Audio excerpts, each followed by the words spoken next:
Hello everyone, welcome to creative idea. বন্ধুরা, আজকে তোমাদের সাথে একটি অন্যরকম ভিডিও শেয়ার করব।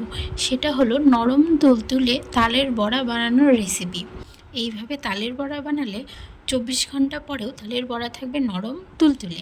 তো বন্ধুরা, চলো ভিডিওটি শুরু করা যাক। এই জন্য প্রথমে নিয়ে নেব একটি তাল। তারপরে আস্তে আস্তে তালের উপরের অংশটিকে ছাড়িয়ে নিতে হবে। তোমরা সবসময় বাজার থেকে কালো তাল নেওয়ার চেষ্টা করবে। বাজারে দু ধরনের তাল পাওয়া যায়, একটা হচ্ছে লাল তাল আর একটা কালো তাল। লাল তালটা অনেক সময় একটু তেতো হয়, কিন্তু কালো তালটা ভালো হয়। তো তাল আস্তে আস্তে তালের খোসাগুলোকে ছাড়িয়ে নেব।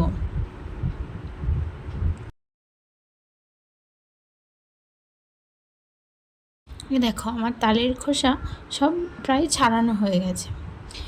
এবার তালের খোসা ছাড়ানোর পর তালের আটিগুলোকে ভাগ করে নিতে হবে।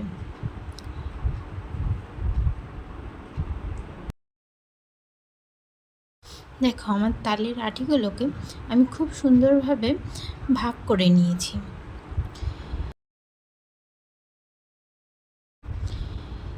এবার এই তালের আটিগুলোতে হাফ কাপ পরিমাণ জল দিয়ে তালের আটিগুলোকে হালকা নরম করে নিতে হবে, কারণ এই আটিগুলো অনেক শক্ত হয়ে থাকে।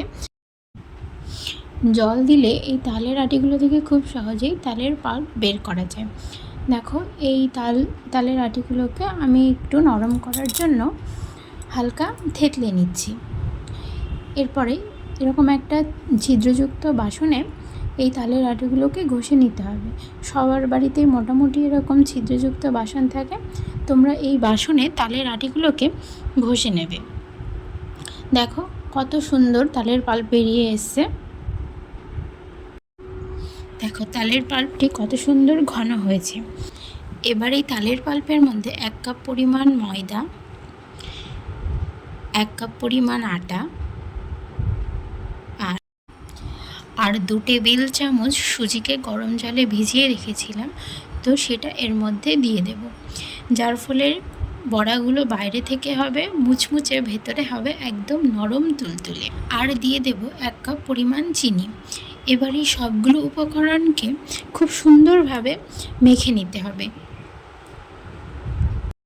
বন্ধুরা, এখানে কিন্তু তোমরা কোনো রকম জল ব্যবহার করবে না, কারণ জল দিলে তেলে দেওয়ার সাথে সাথে এই বড়াগুলো কিন্তু তেলের মধ্যে ছড়িয়ে যাবে, তো তখন বড়ার শেপটা আসবে না। মাখা প্রায় শেষের দিকে। দেখো, মাখা হয়ে গেছে। এরপরে আমি এই গোলাটাকে ভালো করে ফেটিয়ে নিচ্ছি।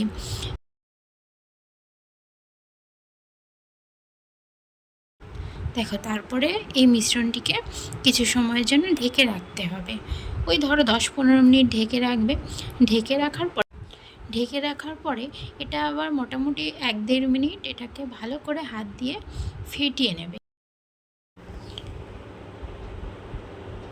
দেখো, এরপরে একটি কড়াইতে তেল নিয়ে নিয়েছি। এই তেলকে কিন্তু হাই ফ্লেমে প্রথমে গরম করে নিতে হবে, কিন্তু বড়া ছাড়ার সময় কিন্তু গ্যাসের ফ্লেমটা সবসময় মিডিয়াম রাখার চেষ্টা করবে। দেখো, এবার আমি বড়ার শেপ করে করে তেলের মধ্যে বড়াগুলো ছেড়ে দিচ্ছি।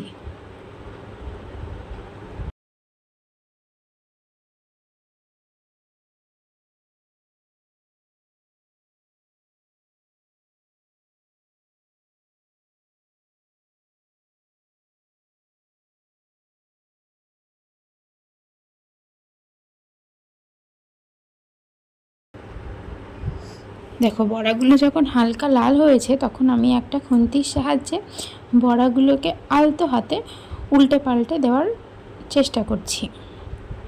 এবার বড়াগুলো উল্টে পাল্টে দিয়ে ভাজতে হবে, ঠিক আছে? দেখো, বড়াগুলো কত সুন্দর লাল হয়েছে।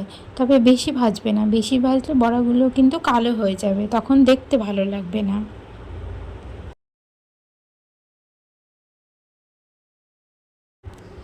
দেখো, আমার বড়াগুলো ভাজা হয়ে গেছে। এবার আমি এগুলোকে তেল থেকে ছেঁকে ছেঁকে তুলে নেব।